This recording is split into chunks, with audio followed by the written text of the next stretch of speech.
చట్టానికి విరుద్ధంగా గో వధశాలకు తరలిస్తున్న సందర్భంలో అనేక సంవత్సరాలుగా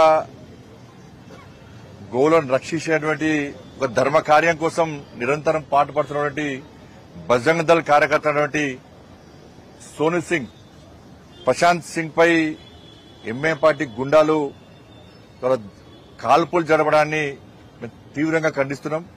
ఇది ఒక దుర్మార్గమైన చర్య. ప్రభుత్వము చేయాల్సిన పనిని ప్రభుత్వము పోలీసులు చేయలేని పరిస్థితుల్లో గోవులను రక్షించాల్సినటువంటి బాధ్యతను గుర్తించి ఈ తెలంగాణ రాష్ట్రంలో అనేక సంవత్సరాలుగా బజరంగ్ దళ్ కార్యకర్తలు గోరక్షకులు గోవులను రక్షించడం ఒక బాధ్యతగా చట్టానికి లోబడి వ్యవహరిస్తా ఉన్నారు. ఇటువంటి పరిస్థితుల్లో ముఖ్యంగా భాగ్యనగర్ లో ఇది మొదటి సంఘటన కాదు. గతంలో సంజయ్ అనేటువంటి ఒక కార్యకర్త బజరంగ్ దళ్ కార్యకర్త మీద కూడా హత్యాయత్నం చేయడం జరిగింది. ఆయన కింద పడేసి కారు మీదికెళ్లి తీసుకుపోయే ప్రయత్నం చేస్తే చావు బతుకుల మధ్య ఇదే హాస్పిటల్లో కొన ఊపిరితో ఉండి ఇలా ప్రాణాల నుంచి బయటపడ్డాడు. కాదు ఇది మొదటి సంఘటన కాదు. ఇటువంటి సంఘటనలు జరుగుతూనే ఉన్నాయి. గోవధ నిషేధ చట్టం అనేది ఉంది. అది దాన్ని పాలకులు గుర్తించాలి.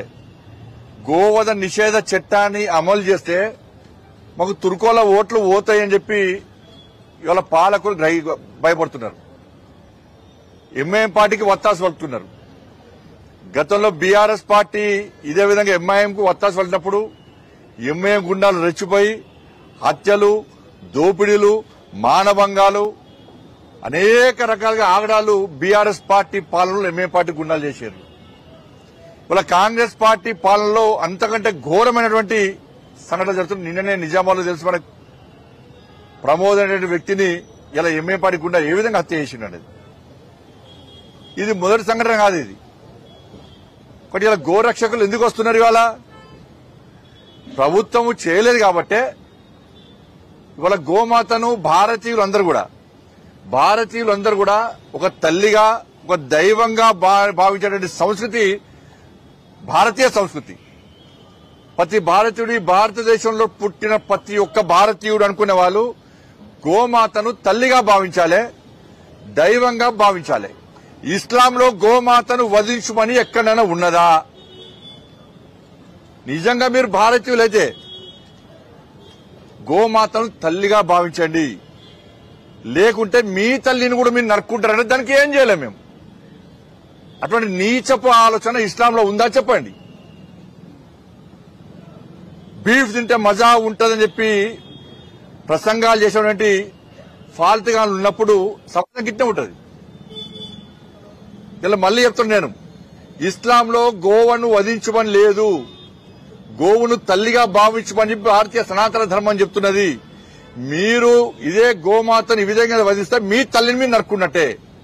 అట్లా నరుక్కోవడానికి సిద్ధమైతే మీ ఇష్టం, అది మీ కర్మ, మీ విజ్ఞత వదిలేస్తున్నాం. అది వాళ్ళ ఎన్ని రోజుల సహనము, ఓ సహనానికి అద్దు ఉంటుంది. కానీ దాన్ని ప్రభుత్వం పిరికితనంగా భావిస్తే గిట్టే ఉంటుంది. ఇలా ముఖ్యమంత్రి గారు వచ్చి గోశాలలో పెడతాను. గోశాలలు ఎందుకు పెడుతున్నావు? గోశాలలు నువ్వు ఫస్ట్ గోవధ నిషేధ చట్టాన్ని అమలు చేయి. ఇవాళ మీరు అమలు చేయకుంటే మా తల్లిని మేము కాపాడుకునే ప్రయత్నం చేస్తే, మా దైవాన్ని మేము కాపాడుకునే ప్రయత్నం చేస్తే, నా ధర్మాన్ని మేము రక్షించుకునే ప్రయత్నం చేస్తే, ఎవరైతే అవమానపరుస్తుండో, ఎవరైతే వధిస్తుండో వాడు మంచోడైపోయాడు. ఎవరైతే చట్టాన్ని కాపాడాలని చెప్పి చట్టానికి అనుగుణంగా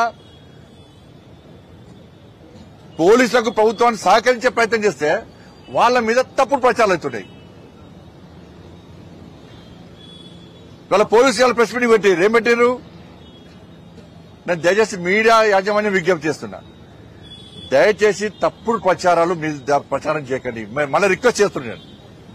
పోలీసు వాళ్ళు చెప్పిందంతా అబద్దం. జూబ్లీ హిల్స్ ఎలక్షన్స్ ఉన్నాయి కాబట్టి అక్కడ హిందువులందరూ ఓటు బ్యాంక్ గా మారుతున్నారు కాబట్టి ప్రభుత్వము పోలీసుల మీద ఒత్తిడి తీసుకొచ్చి ఇవాళ ప్రశాంత్ సింగ్ అనే వ్యక్తి మీద, ఒక గో రక్షకుని మీద తప్పుడు ప్రచారం చేసే ప్రయత్నం చేస్తున్నది. దాన్ని మీడియా ద్వారా ప్రచారం చేసే ప్రయత్నం చేస్తున్నది. మీడియా యాజమాన్యానికి 2 చేతులు జోడించి రిక్వెస్ట్ చేస్తున్నా, ఈ ప్రచారాన్ని బంద్ చేయండి. మా పర్సనల్ రిక్వెస్ట్. ఇది ధర్మాన్ని మీరు కూడా అవమానపరిచిన అవుతారు. ధర్మాన్ని రక్షించండి.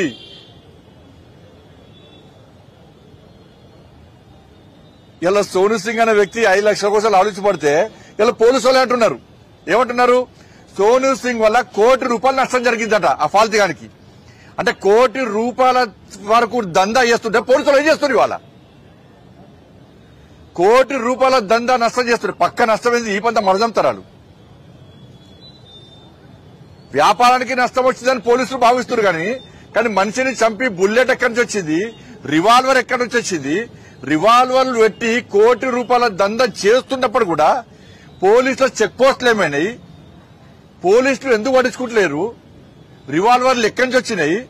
నువ్వు రివాల్వర్ గురించి మాట్లాడు, కాల్పులు జరిపిన దాని గురించి మాట్లాడు. దాని గురించి మాట్లాడకుండా 5 లక్షలు డిమాండ్ చేసిందట, ₹1 కోటి దందా నష్టం చేసిందట, అందుకే కాల్పులు జరిపినట. అంటే నిందితులు సమర్థిస్తున్నారు మీరు. ఇలా మీ బతికెందుకే ప్రభుత్వం? మీదికి వచ్చి బొట్లు పెట్టి పూజ చేసుకున్నాడు. కేసీఆర్ కట్టేసిండు, రేవంత్ రెడ్డి గదే చేస్తున్నాడు. కేసీఆర్ గిదే గోవను పెట్టి పూజ చేసిండు యాగాలకు ముందు. గోవధను నిషేధించడం అమలు చేయబడి చేయలే. గోవులను వధిస్తే కూడా బజరంగ దళ కార్యకర్త దాడి చేస్తాడు. కేసీఆర్ పడుచుకోలే. పోయి పాపం తలిగింది, పాపం పండింది, ఫామ్ హౌస్ పడ్డాడు. ఇలా రేవంత్ రెడ్డి సర్కార్కి అదే జరుగుతుంది. ఇవాళ మీరు ఓట్ల కోసం కక్కుర్తి పడితే, హిందువుల మనోభావాలు దెబ్బతీసే ప్రయత్నం చేస్తే, హిందువుల దైవాన్ని కించపరిచే ప్రయత్నం చేస్తే, హిందూ ధర్మాన్ని హేళన చేసే ప్రయత్నం చేస్తే, గో రక్షకులు అవమానపరిచే ప్రయత్నం చేస్తే, గో రక్షకులు తప్పుడు ప్రచారం చేసే ప్రయత్నం చేస్తే మీకు కేసీఆర్ కు పట్టిన గతి కంటే హీనంగా పడుతుంది విషయాన్ని గుర్తుంచుకోండి. అందుకే రోజుకో మంత్రి కొట్టాడుతున్నారు, ఓలుమోలు తిట్టుకుంటున్నారు. ప్రభుత్వం ఉంటుందా పోతుందా అనే పరిస్థితి వచ్చిందంటే గిదే పాపం తెలుతుంది. పాపం గిదే తెలుతుంది. రాజకీయాలు చేసుకొని మీరు బయట చేసుకో, రాజకీయాలు తిట్టుకోరు, అదే విషయం. కానీ దైవానికి సంబంధించి ఒక గో రక్షకుడు పాపం ప్రాణాలు తెగించి కొట్టాడుతుంటే 5 లక్షల కోసం వచ్చిండు, ₹1 కోటి నష్టం చేసిండు, అయితే రివాల్వర్ని కాల్స్తారు. మేము పట్టుకుంటామంటున్నారు. మీరు పట్టుకోకుంటే మేము పట్టుకుంటాం. మీరు పట్టుకోకుంటే 24 గంటల లోపల మా వాళ్ళు పట్టుకోవడం రెడీ అయ్యారు. 24 గంటల లోపల మీరు పట్టుకోకుంటే పోలీసు వాళ్ళు మేము పట్టుకున్నాం 24 గంటల లోపల అనుకుంటున్నారు. మీరు ప్రశాంతంగా పట్టుకున్నారు. మా వాళ్ళు రెడీ అయ్యారు. ఎట్లా పట్టుకోవాలన్నా ఏ విధంగా గుణపాఠం చెప్పాలో మేము రెడీ అయ్యాం. మా వాళ్ళు రెడీ అయ్యారు. మేము చేతులు ముడుచుకొని కూర్చోలే. ఈ ప్రభుత్వం ఏమైనా నమ్మకం లేదు మాకు. ఇవాళ ఎంతమంది కార్యకర్తలు చూసుకుంటారు మీరు? ఎంతమంది కార్యకర్తలు దాడులు చేస్తారు? మా సహనానికి అద్దు ఉంటుంది. సహనాన్ని పిరికితనంగా భావిస్తే ఇవాళ మీరు పట్టుకోకుంటే రేపు చూపెట్టేటోళ్ళం. మేము పట్టుకొని ఏం చేస్తామో చూపెట్టేవాళ్ళం. హోమ్ మినిస్టర్గా మారుతానండి నేను. హోమ్ మినిస్టర్ అయినా ఇంత బాధ అయితే చెప్తున్నాం అంటే ఇలా ఎంత ధర్మాన్ని ఏలనేసే విధంగా, ఒక ధర్మ రక్షకులు అవమానపరిచే విధంగా మీడియా మాధ్యమాల ద్వారా ప్రెస్ మీటింగ్ పెట్టి పోలీసులు చెప్తున్నారంటే రివాల్వర్ ఎక్కడి నుంచి వచ్చింది? పోలీసుల శాతకాంతనం వల్ల వచ్చింది. ఇంకెంతమంది రివాల్వర్ ఉన్నాయి? రివాల్వర్ గోరక్షకుడికి ఇవ్వాలి మీరు పోలీస్ సెక్యూరిటీ. కానీ గోవులను వధించుకొని గోవుల పేరుతో దందా చేస్తుంది రివాల్వర్ ఉందంటే ప్రభుత్వం ఏ విధంగా పెంచి పోషిస్తున్నది, పోలీసులు ఏ విధంగా పెంచి పోషిస్తున్నారో దాని గురించి ఆలోచించండి. అలా తెలంగాణ రాష్ట్రంలో శాంతి భద్రతలు క్షీణించడానికి ఈ మధ్య జరుగుతున్న సంఘటనలే నిలువెత్తు నిదర్శనము. ఇవాళ ప్రశాంతంగా డీజీపీ గారికి వినతి పత్రం ఇద్దాం వస్తుంటే మా రాష్ట్ర అధ్యక్షుడు రామచంద్ర గౌడ్తో పాటు 100,000 మంది కార్యకర్తలు అరెస్ట్ చేసి అలా లోపడిస్తున్నారు. ఏం లేదన్న పోయిన మీకలో పోయి అటైపోయింది హిందువుల పరిస్థితి తెలంగాణ రాష్ట్రంలో.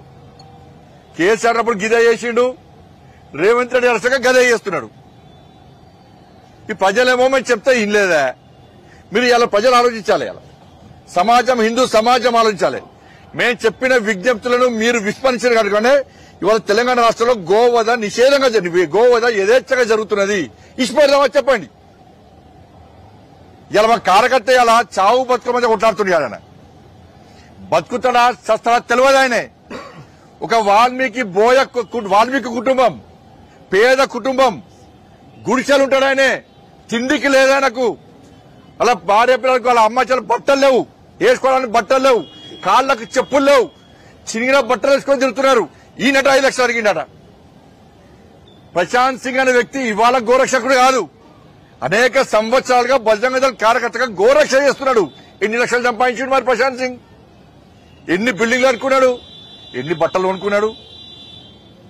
బట్టలు లేకుండా, తిండి తిప్పలు లేకుండా పేద కుటుంబంలో వ్యక్తి గోరక్ష కోసం తాపత్రయంతో ఆవేదనతో బాధపడి గోరక్షణ చేస్తుంటే పోలీసు వాళ్ళు ప్రెస్ మీటింగ్ పెట్టి ఇలా గోరక్షకుని బదనాం చేసి హిందువుల మనోభావం దెబ్బతీసేందుకు పోలీస్ వ్యవస్థ వహిస్తే చాలా ఘోరం. నేను వెంటనే చెప్తున్నా ముఖ్యమంత్రి గారికి, ఎవరైతే ఇలా ప్రెస్ మీటింగ్ పెట్టి ఇష్యూని డైవర్ట్ చేసే ప్రయత్నం చేస్తారో ఆ పోలీస్ అధికారుల మీద చర్యలు తీసుకోకుంటే ఏ విధంగా ఇలా మేము చేస్తాం. మేము తమాషా అనుకుంటారేది?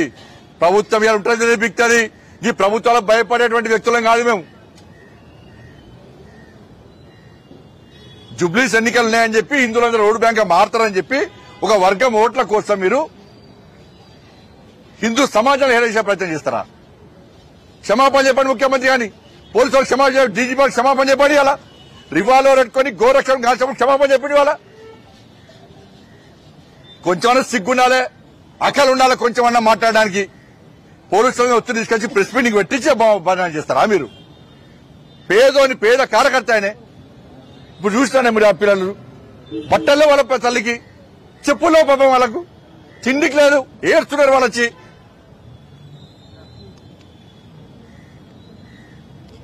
దోసుకొని వాళ్ళు దోసుకున్నారు, వీళ్ళు దోసుకున్నారు. కాబట్టి మళ్ళీ నేను హెచ్చరిస్తున్న ప్రభుత్వాన్ని, తప్పుడు ప్రచారం బంద్ చేయండి. మీరు ప్రభుత్వం వెంటనే పోలీసు వాళ్ళు వాళ్ళ వ్యాఖ్యలను వెనక తీసుకోవాలి. మీరు క్రియేట్ చేసి వీళ్ళతో వాళ్ళతో స్టేట్మెంట్ ఇప్పిస్తే హిందూ సమాజం నమ్మదు. దాని మీద వెంటనే పోలీస్ అధికారుల మీద చర్యలు తీసుకోవాలని చెప్పి వాళ్ళ భారతీయ జనతా పార్టీ డిమాండ్ చేస్తా ఉన్నది.